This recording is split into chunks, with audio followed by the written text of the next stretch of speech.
দাঁড়িয়ে থাকে, আর হয়তো নিজেরাও যুদ্ধের ময়দানে শহীদ হয়ে যায়।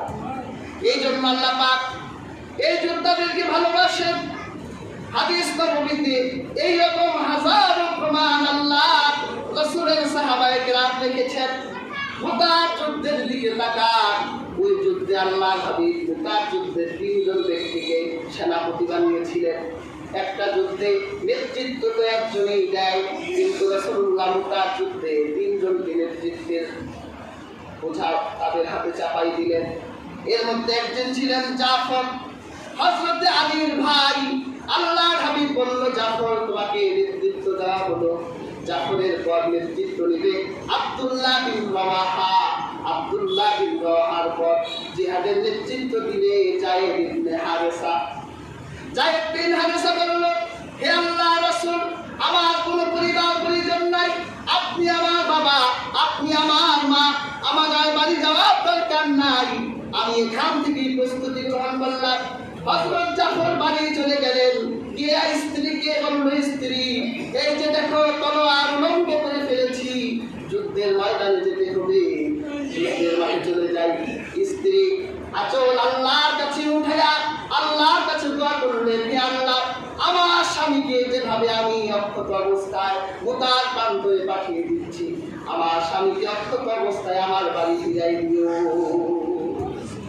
তখন হযরত জাফর তার তলোয়ারের উল্টা অংশ দিয়ে স্ত্রীর শরীরে আঘাত দিলেন আর বললেন, স্ত্রী উল্টা দোয়া করো না, আল্লাহর হাবিব আমার নাম 1 নম্বরে বলেছে, কাজে আমি নিশ্চিত মুতার যুদ্ধে আমি শহীদ।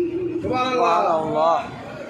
বেয়ার হাজিরিন, যখন রওনা হলেন, সন্তানগুলো কান্না করছে বাবা বাবা বলে, একটা বারের জন্য পিছনে তাকালেন না।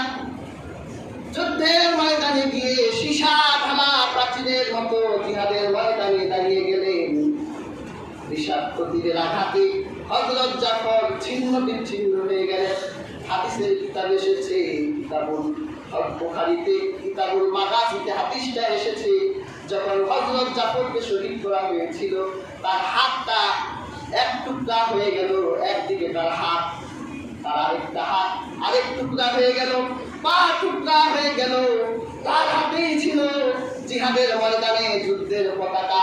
তিনি সেই শেষ মুহূর্তেও তার যুদ্ধের পতাকা নিজের দাঁত দিয়ে কামড়ে ধরে জিহাদের ময়দানে ইসলামের পতাকা আকাশে উঠাই রেখেছে। ওই রাতে আল্লাহর হাবিবের এক সাহাবী স্বপ্নে দেখলেন হযরত জাফর তিনি জান্নাতের পাখিদের সাথে জান্নাতের আকাশে উঠছেন। জিজ্ঞেস করলেন, জাফর আল্লাহ তোমার সঙ্গে কেমন ব্যবহার করলেন? হযরত জাফর বলল, আল্লাহ আমার সাথে উত্তম ব্যবহার করেছে, আল্লাহ আমাকে জান্নাতের পাখি বানাই দিয়েছে। আমার স্ত্রীদেরকে বলে দিও কোনো চিন্তা করতে না, আমি তাদের জন্য জান্নাতের অপেক্ষায় আছি। বেয়ার হাজিরিন, এই হলো আল্লাহ হাবিবের সাহাবীদের যুদ্ধের ময়দানে সীসা ঢালা প্রাচীরের মতো তাদের সারিবদ্ধ কাতার। আর আব্দুল্লাহ বিন রাওয়াহা তিনি কেবলই বিয়ের ইজাব কবুল করে রাসূলুল্লাহর মজলিসে এসে বসেছে, আর রাসূলুল্লাহ তখনই বলছে, তুমি 2 নম্বর সেনাপতি। কেবল ইজাব কবুল, স্ত্রীর সাথে দেখাও করে নাই, ইজাব কবুল করেই রাসূলুল্লাহ দরবারে এসে হাজির হলো, আর রাসূলুল্লাহ তাকে জিহাদের সেনাপতি বানাই দিলেন। তিনি যখন স্ত্রীর সাথে দেখা করার জন্য বাড়িতে এলেন, স্ত্রীকে বলল, আমি মুতার যুদ্ধে যাচ্ছি। স্ত্রী তার স্বামীকে একটা নজর দেখার জন্য অনুমতি চেয়েছিল, যে আপনি আমাকে একটু অনুমতি দেন, আপনি আমার ঘরে আসেন, একটা নজর আপনাকে দেখি।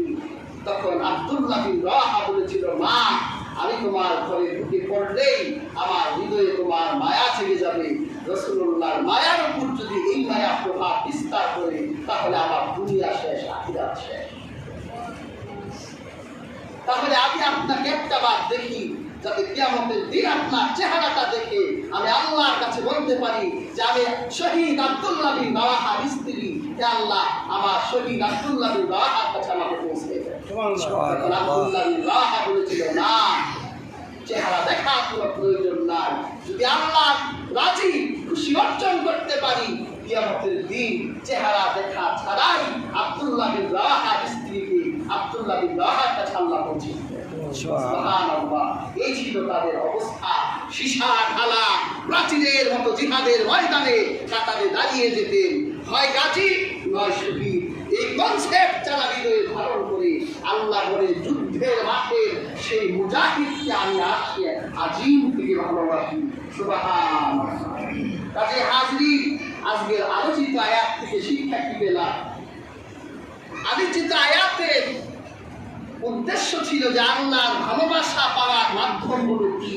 আমি কোরআন থেকে আয়াতগুলো পড়ে পড়ে আপনাদের শোনালাম যে আল্লাহ ভালোবাসেন তাদের যারা রাসূলুল্লাহর ইত্তেবা করে, আল্লাহ ভালোবাসেন তাদের যারা ধৈর্য ধারণ করে, আল্লাহ ভালোবাসেন তাদের যারা তাওয়াক্কুল করে, আল্লাহ ভালোবাসেন তাদের যারা তওবা করে, আল্লাহ ভালোবাসেন তাদের যারা ওয়াদা পূর্ণ করে তাকওয়া অবলম্বন করে, আল্লাহ ভালোবাসে তাদের যারা পবিত্রতা অর্জন করে, আল্লাহ ভালোবাসে তাদের যারা যুদ্ধের ময়দানে সীসা ঢালা প্রাচীরের মতো দাঁড়িয়ে যুদ্ধ করে, হয় মরব নয় মারব, এই কনসেপ্টে তারা যুদ্ধ করে। আল্লাহ এই 7 শ্রেণীর মানুষকে আরশে আজিম থেকে ভালোবাসে। কাজে আমরা তো আল্লাহর ভালোবাসার মুহতাজ।